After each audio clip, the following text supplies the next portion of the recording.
Okay, welcome everyone to the Primary Science Podcast. And today we are joined by none other than Dr. Alex Sinclair.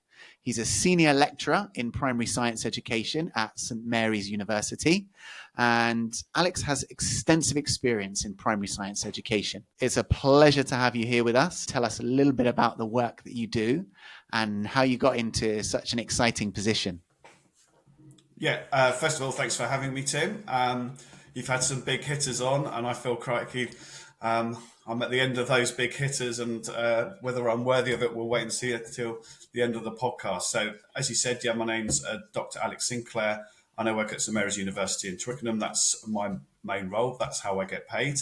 And I work with starting teachers. So we have a number of routes into teaching at St. Mary's. There's the PGCE. We also have a 3-year BA undergraduate route and also a work-based route. So I work with them. I'm head of the primary science team. I've got 2 colleagues working with me, and it's our job to infuse our trainee teachers to love science and to want to teach science and to sort of see it, like probably you and I do, as being the best subject to teach. I'm outgoing co-chair of the Associations for Science Education. I do lots of other sort of work with other people. So you'll hear me reference people like Sarah Earle, Jane Turner, Lynn Bianchi, Bryony Turford. It's quite a small community. I speak with my colleagues who are in different areas, and it just seems there seems to be such a good positive vibe within the primary science community. Maybe we're just lucky, or like I said, maybe it's in our genes or something like that. Okay, so before we get into the nuts and bolts of this thing, I always really love to kick off with a quick fire 5. It's just going to be 5 relatively rapid questions just to get to know you better. Are you ready? Let's go. Okay, amazing. Question 1. Do you have an unexpected or maybe secret skill or talent? I don't know if you consider this a talent, but when I was 16, I started my own mobile disco with a friend back in the 80s. Used to run a couple of club nights playing hip hop and soul, and infrequently I still do DJ, but it's 80s music. So I'm an 80s DJ. Does that count as a secret Yeah, it skill? does. That is actually really cool. Well, I'm going to add on a 6th question. I'm going to be greedy. What Do what go for it. song is your favorite one to play when you DJ? Well, the thing about being a DJ is you can't take it personal. You've got Fair. to actually do what the crowd wants. So something like Human League, Don't You Want Me, or Come on Eileen by Dexys, but just because they're crowd pleasers. I wouldn't necessarily say they're my favourite 80s Got tunes, you. though. If you could switch lives with someone, who would it be and why? I've always would like to have been a professional rugby player. So I mean, there were a few things stopping me from being a professional rugby player. Things like I wasn't big enough, I wasn't fast enough, I wasn't good enough. But putting that to one side, I think if I could have a day as an England international player, so maybe switching for them, seeing what it's like, that would be pretty cool, I think. That would be really cool. Yeah. Yeah. You'd just be a tank of a person as well and be able to run across that field in no time. Well, which position would you play though, out of curiosity? Well, I played back row, so 6, 7, and 8. So Okay. anything there, Nice. anywhere really. Maybe apart from the front row. Okay. Question 3. What's one thing on your bucket list that you are just determined to check off? So since my 20s, I think I had 2 things on my bucket list, and I've ticked one of those off. One of them was to run a marathon, and I ran the Loch Ness Marathon in 2019 before COVID. The second one from my 20s is I'd like to do a skydive, which is interesting because I am scared of heights. So I'm not quite sure why that is on my bucket list, but yes, maybe one day. You've got to face your fears. Yeah. Something like Okay. that. Question 4. Do you have favorite teaching moment with science? Yeah, I do think so. I think one that sticks out totally is I was in a year 3 classroom and we were firing margarine tubs across different surfaces. And so they were testing the surface of the carpet. And I was underneath the table with children because there wasn't enough space, so we had to sort of navigate the room, and we were doing that thing. And I was just thinking to myself, crikey, I get paid to do this. It's pretty Yeah, good. that's really cool. Yeah. It's something that you would just do as a kid at home, fire things along the floor, see what happens. Yeah, and I'm a big person, so getting underneath those desks was quite something, really. But it's like being in a little den, something like Okay. that. And last but not least, question 5. What's the most overrated or maybe overused phrase that is used in science CPDs? So I wonder if this is going to be slightly contentious. And the thing is, I know that I've said these terms 1,000, 10,000 times, something like this. So I need some sort of shock therapy to stop me. But it's this idea about evidence informed and the research says. So I just feel we've gone within about 10 years from being non evidence informed, trusting experience, gut feelings, which I suppose admittedly at times is wrong, to being told that this is the research and that we should blindly follow it. And I think a lot of Mm, the discussions that we have later on will be around how do we navigate this with teachers not having time to read the research and being told by SLT that this is what we're going to be, how do we get out of that difficult situation where, and I think the more that I read, the more that I realize that research fits certain criteria at certain times and certain contexts, and how do we make that useful for the individual teacher. So yeah, I think the research says, despite me using it loads and mm. loads. Yeah, that actually reminds me of one of the previous episodes where I spoke with Jane Turner, Okay. and we were discussing empowering teachers to follow their gut and do what they think is the right thing, right? Trust themselves. I think a lot of the research has come from secondary schools, and we're trying to sort of move that down to primary, and I don't think that Okay. always works. I think the important thing here is that context really matters, and context matters because of who the teacher is and who the children they have in front of them as well. Yeah, absolutely. Okay. Thank you very much there, Alex. That's it. That's the quick fire 5. So we're tackling quite a broad topic today about transforming primary science education. So I think maybe the first and foremost, when we talk about transforming primary science, what do we really mean from your perspective? Are we looking at changes in teaching, curricula, integrating that research into the classroom practice, or what is it that we mean?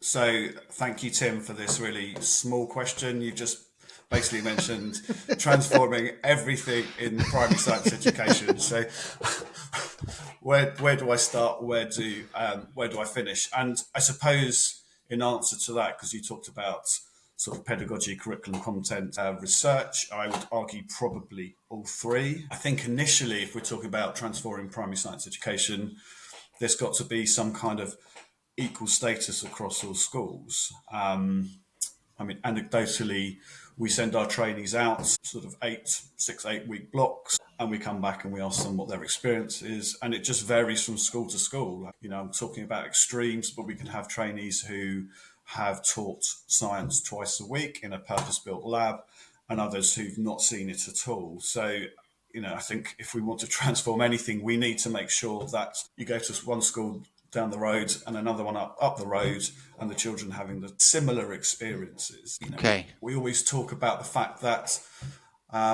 potentially one afternoon a week, could it be pushed to a morning? Could we push maths and English out maybe for one day a week? And equally, the comparison to secondary, we can say that there are different purposes for sure, but you go potentially from having it one day a week to it being the subject that you have the most on your timetable in secondary school. And it just seems a bit odd that if we Yeah. say that it's really, really important and you can actually do 3 science GCSEs, surely it must be more important down at primary school because we want to show that progression, don't we? Yeah, absolutely. So we're talking about standardization, first of all, across all primary schools. And then I'm hearing also that we need to raise the profile of science. We're in this place, at least in England at the moment, where we're up for a curriculum review. I certainly think we need to modernise the curriculum. I'm stuck between this dichotomy because we massively need to teach this foundational knowledge, don't we? We need to know that plants need sun to grow, but we also need to make sure that it's relevant to our young people. So, got a little quiz for you, Tim, if that's okay. Yeah, sure. I'll give it a go. So what I looked at the national curriculum as potentially some of the big things, and I wanted you to tell me whether you knew when the scientists found this stuff out, roughly. So let's go with one that you might know. Darwin and Wallace, evolution by natural selection. So that's a year 6 topic in the English curriculum. Roughly what time scale was that? Oh, okay. Without looking it up, Give me a about century 200 then. years ago. Yeah, roughly. So it's 1858. Yeah. Newton and gravity. I'd say that's in the 1700s. Yeah, a bit before that, 1665-ish. 16s. Okay. Yeah. So we've got the Linnaeus, the binomial classification system, sort of 1750s. We've got plants needing light to grow and produce oxygen, sort of around 1779. So I don't know if you noticed a pattern there, but it's a long time ago, isn't it? Yes. So these are obviously massively important things. So I'm not suggesting we ditch these, but how do we modernize our curriculum so it becomes relevant for our children? I was part of what's called the Primary Curriculum Advisory Group, who were put together by the learned societies and the ASC. And we were tasked with putting together a future primary curriculum framework. One of my big passions is planetary well-being and global citizenship. And if you look at our current national curriculum, I think there's probably one statement in year 4 that refers to sustainability. So my thoughts really are that has to be front and center of any new curriculum. So I don't think it's about tinkering with what we've got and adding things. I think it needs to be totally rewritten. Complete really reform, basically. A big reform, yeah. I mean, when we were asked to do this, it took us, admittedly during COVID, about 4 years to come up with something which we'd say was sort of radically different. So the aims and the purposes are different. We would like our children to have a science curriculum which helps them to develop as global citizens. You guys have been working on this new curriculum during COVID, and is that something that is going to come into effect? It is always a suggestion. We were put together during the last government, and the learned societies wanted to have something to sort of put in front of any new government should one come. So we're trying really hard to get it in front of people that might listen. So it sounds like there's quite a lot to this. As you originally said, this is a big question. We're talking about complete reform of curriculum, standardisation of how science is taught, and raising the profile of primary science within each school as well, depending on how the school currently operates. What are some effective strategies that a science lead like myself could bring about some kind of transformation, obviously without being able to change the curriculum per se? I am going to mention the primary science quality mark as, I suppose, an effective strategy for raising the profile of science, but also about improving science. And I think it works on a number of different levels. I do certainly buy into their mentality that while they provide a framework of what good science education is, it is only a framework. And then it's up to the schools to decide where they feel they need to develop and what they need to do. So it is very much, we talked about this earlier, about context. They base their ideas on someone called Lawrence Stenhouse. I think the quote he says is something like, there's no curriculum development without teacher development. And I think PSQM provides that framework. It is like an action research project in that you provide evidence of what your school is like at the beginning, you do something and you provide evidence of that change. But that bit in the middle is context specific to that school, to that subject lead, and to that group of teachers. And I think the important thing is if you asked 20 people what good science education is, you would get 20 differing views. I'm curious as well then, what would you say is best practice or the best way to teach science in your opinion? I know everyone's different, but I'd love to know what you think. And there's massive debates, aren't there, around this. Well, first of all, of course, there's got to be practical work. Mm. And I have this feeling that we do need open inquiry at points because we do need children to be curious to answer their own questions. If we don't do it, then children just will see the science curriculum as a bunch of facts which we're just trying to prove. I think it's important for them to trial all those things, to be curious, and it's not going to help potentially add to their substantive knowledge, which is part of the national curriculum, but I don't think that's a problem. We're not going to be doing this every day, every week, but once a term, once a topic, we're doing something where children just might be interested in something and finding something out. What? There's a new bit of research called Purposeful Practical Work in Primary Science, and we've been banging on about this for some time, is don't just do practical work because that's what you do in science. Do practical work because you know why you're going to do it. There's a reason. And it could be to be teaching skills. It could be teaching knowledge. It could be just a bit of curiosity. And dare I say, it could be just for a little bit of fun. We can't do that all the time, but equally, let's not remove and extract the fun from science. But I think it comes back, and you were talking about this earlier, to the teacher having autonomy and ownership over that lesson. Yeah, I've got another you. sort of big passion, and that's I do think that we need to be teaching more about the nature and history of science. So we help children to understand what makes science unique. Why is a science question different from a history question or a question in geography? And I do think sort of looking at who the famous scientists are or were is really important and why they're there. And then we put something together called Standing on the Shoulders of Giants, and that was relating famous scientists to contemporary scientists. So we're not ditching Darwin or ditching Newton because they found out some pretty cool things, but what we're showing is that people who are working in that sphere are contemporary, they're young, they're diverse. Hopefully that children can see themselves in those scientists. We need to help them to understand that cutting edge science is uncertain, and we kind of go, well, we don't know. We've got these kind of ideas, and probability wise, we think it's likely to be this, but as soon as new evidence comes along, we can change our minds. If I was to poll children on the two most interesting topics in science, probably would be dinosaurs and space. And my theory behind that is because we don't have all the answers, so the children can have a little bit of imagination out there. Okay, are we 100% sure that the dinosaur looks like this? Well, not 100%. Have we found all dinosaurs? No. Is there life on another planet? Maybe. How do we know? What do they look like? And it's all this idea of uncertainty. Okay, yeah. So almost building the reality of science into the curriculum so that children understand and will probably be able to identify more with that because they understand scientists aren't these, perfect humans who know everything and just super, super smart. But actually, it's just a way of thinking. And yeah, one of the things. So one of the resources that we wrote called "Standing Shoulder of the Giants" was we wrote it because we did a tiny bit of research showing how were teachers using scientists in their curriculum, and it was really as fact files. And 50% of them roughly were just going, how many children you got, where were you born, when were you born, and the science was totally missing. So we wrote that to put science right at the centre of it, not thinking that the lives of the scientists were important. But the more research we did, it was around humanising scientists.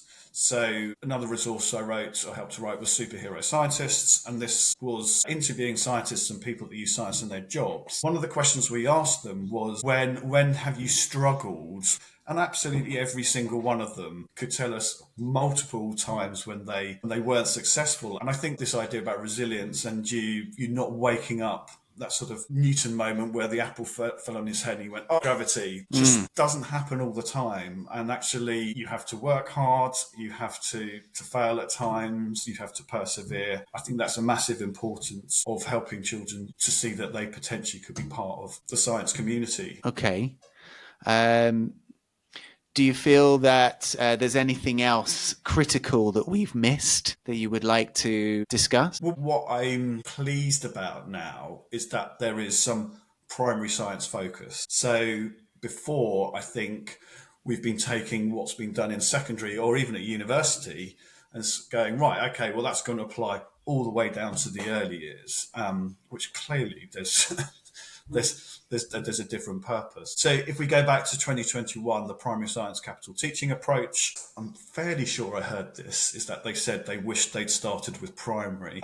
So they did it with secondary at first, and then they thought, Yeah. oh, hang on a moment, maybe their ideas are formed before they become 11, which is, yeah, I think Yeah. a little bit of an ignorance there in thinking that, we can solve everything at secondary when actually we have this progression, don't we? I'm pleased that the EF did their Improving Primary Science report in 2023 because, again, there was one for secondary, and I think we were sort of pulling on that and going, is this good practice in primary? And the report that I mentioned earlier, which was the purposeful practical work in primary science, again, it's about primary science, and they defined practical work in primary science, the purpose of it in primary science, the barriers in primary science.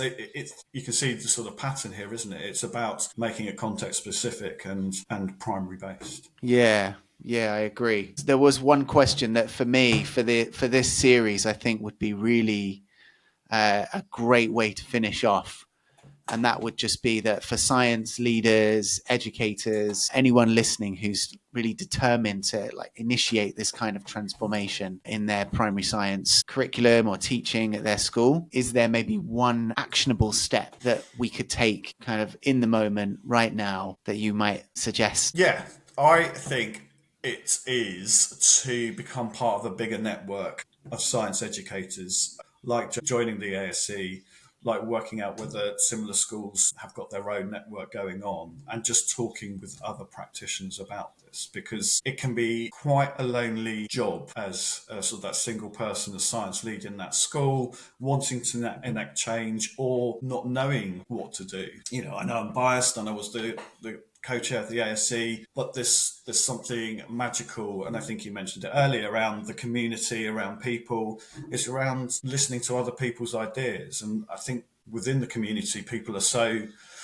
willing to share and be happy to offer advice or give resources. Have you heard of this? So the actionable step would be to get yourself into some kind of network. Yeah, I think I agree. I recently went to the ASE conference in Southeast Asia. I found exactly what you said there. All of the talks were fantastic, but that wasn't even the best part. The best part was being able to chat with all of the different people doing the same role as I am, or in the same area and with the same passions as me. And yeah, I actually think that's a great first actionable step. Thank you very much for sharing all these insights with us today. It's been You're really welcome. an absolute pleasure. Me too. I've enjoyed it. It's just waffling about primary science. Okay, and to all our listeners out there, thank you very much for tuning in to the Primary Science Podcast. Until next time, take care. Bye-bye.